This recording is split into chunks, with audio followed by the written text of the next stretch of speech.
तैयार रहिए, स्टार्ट। कई साल पहले सजग नागरिकों ने बाहुबल और धन बल के रूप में उन दो दुष्टों की पहचान की थी जो हमारे लोकतंत्र को कलंकित कर रहे हैं। स्टॉप। निर्वाचन आयोग की लगातार कोशिशों, सुरक्षा बलों की बड़े स्तर पर तैनाती और कष्टकारी ही सही लेकिन लंबी चलने वाली चुनाव प्रक्रिया को बधाई देनी चाहिए, जिनसे पहले दुष्ट बाहुबल पर काफ़ी हद तक काबू पा लिया गया है। लेकिन दूसरी समस्या धन बल अभी तक चुनावी व्यवस्था का हलाहल बनी हुई है। हमारे लोकतंत्र की विशिष्टता है कि भारत के पास विलक्षण 81 करोड़ 40 लाख मतदाताओं की ज़रूरतों को पूरा करने और स्तरीय इलेक्ट्रॉनिक वोटिंग मशीनों के जरिए मतदान कराने वाली निर्वाचन आयोग जैसी संस्था है।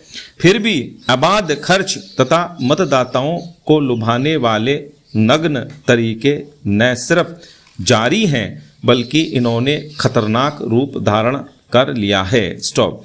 निर्वाचन आयोग द्वारा राजनीतिक धन और विधि आयोग की सिफारिशों पर हाल में आयोजित राष्ट्रीय विचार विमर्श के प्रमुख मुद्दों में से यह एक था। स्टॉप।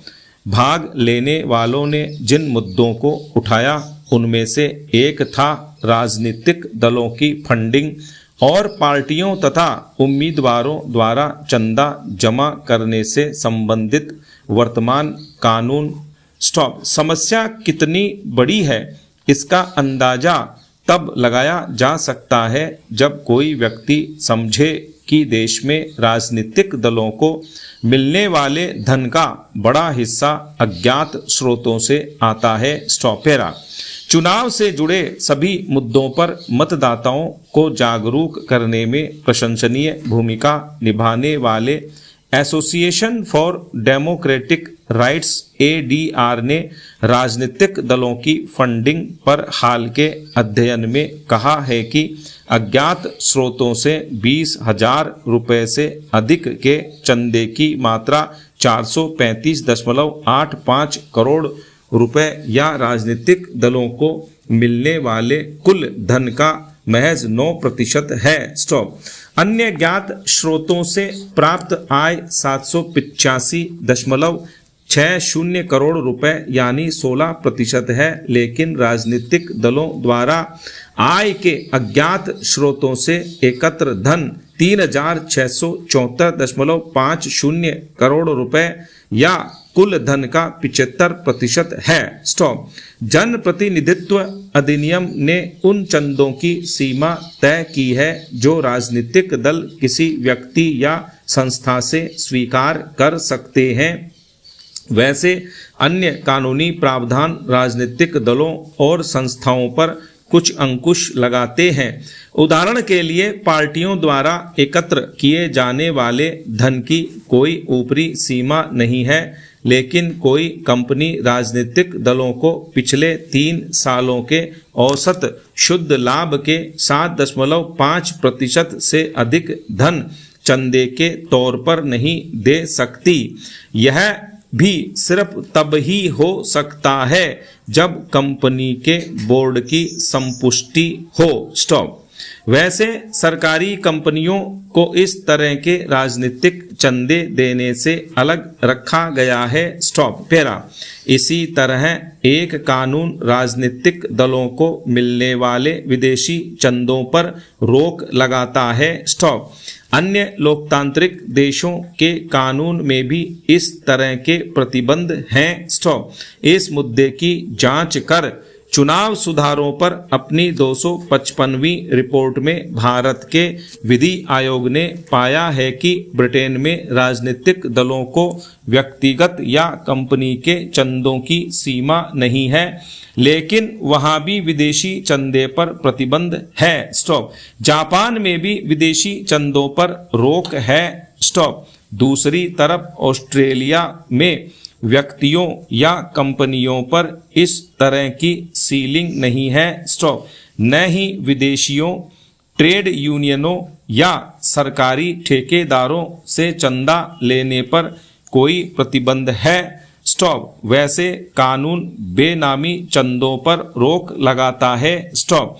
विधि आयोग ने पाया है कि फिलीपींस में राजनीतिक चंदे पर कई तरह के प्रतिबंध हैं। स्टॉप। वहाँ राजनीतिक दलों और उम्मीदवारों पर कॉरपोरेट विदेशी हितों, बेनामी चंदा देने वालों, अन्य वित्तीय संस्थाओं, सरकारी मदद प्राप्त करने वाली शैक्षणिक संस्थाओं और नागरिक सेवा या सशस्त्र बलों के अफसरों, कर्मचारियों से चंदे लेने पर रोक है। स्टॉप। राजनीतिक दलों को कॉरपोरेट से चंदा लेने पर भारत में पहले प्रतिबंध था। बाद में चंदे की अनुमति के लिए कानून में संशोधन किया गया, लेकिन जैसा कि ऊपर कहा गया है, इसमें सीमा निर्धारित की गई। स्टॉप। जापान में PFCA राजनीतिक दलों को कॉरपोरेट चंदे पर सीमा लगाता है। स्टॉप। इसका एक हिस्सा यह है कि पिछले वर्षों में लाल घेरे में रही कंपनियां राजनीतिक दलों को चंदा नहीं दे सकती। स्टॉप। पैरा।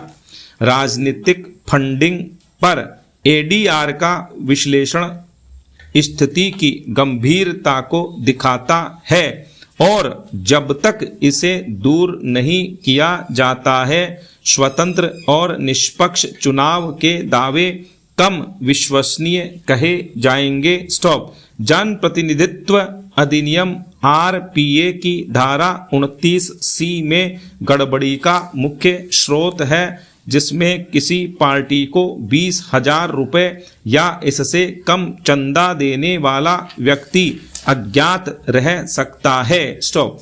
राजनीतिक दलों को इस छेद का दोहन करने में कोई पछतावा नहीं है। स्टॉप। वे इस तरह के छोटे चंदों का अपने पार्टी फंड में बड़ा अंशदान दिखाते हैं। स्टॉप। इनकी पहचान अधिकारियों को उजागर करने की जरूरत नहीं होती। स्टॉप। वस्तुतः यह रास्ता राजनीतिक दलों के खजाने और इस तरह चुनावी व्यवस्था में बड़ी मात्रा में काले धन को सुलभ बनाता है। स्टॉप। कानून से बचने के लिए राजनीतिक दल दिखाते हैं कि उन्होंने एक ही व्यक्ति से कई बार 20,000 रुपये का चंदा लिया है। स्टॉप। चुनाव सुधारों पर अपनी नवीनतम रिपोर्ट में विधि आयोग ने यह कहते हुए इस धारा में संशोधन की पुरजोर सिफारिश की है कि अगर किसी व्यक्ति का चंदा एक साल में 20,000 से अधिक होता है तो संबंधित राजनीतिक दल उसका नाम बताने को कानूनी रूप से बाध्य होगा। स्टॉप। एक अन्य संशोधन अधिक महत्वपूर्ण है, जो कहता है कि किसी वित्तीय वर्ष में 20,000 रुपये से कम के चंदे जब कुल मिलाकर 20 करोड़ रुपए या कुल चंदे के 20% जो भी कम हो जाए तो राजनीतिक दल को इस तरह के चंदा दाताओं के नाम उजागर करने होंगे। स्टॉप। पैरा। इसी तरह आयोग ने चुनाव खर्च पर अपना ध्यान केंद्रित किया है और हर चुनाव के 75 दिनों के अंदर चुनाव खर्च का विवरण हर राजनीतिक दल को जमा करने के लिए बाध्य करने के लिहाज से और संशोधन करने की सिफारिश की है। स्टॉप।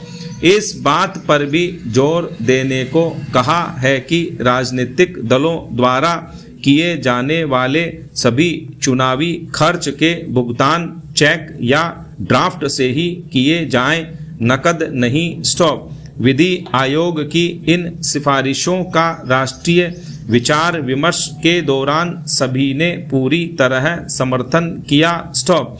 इस विचार विमर्श का सार पत्र कहता है कि इस बात पर आम सहमति थी कि पार्टियों और उम्मीदवारों को चंदा देने वाले सभी लोगों की पहचान राजनीतिक दलों की ओर से निर्वाचन आयोग के सामने प्रस्तुत करनी चाहिए और इसे सार्वजनिक किया जाना चाहिए। स्टॉप।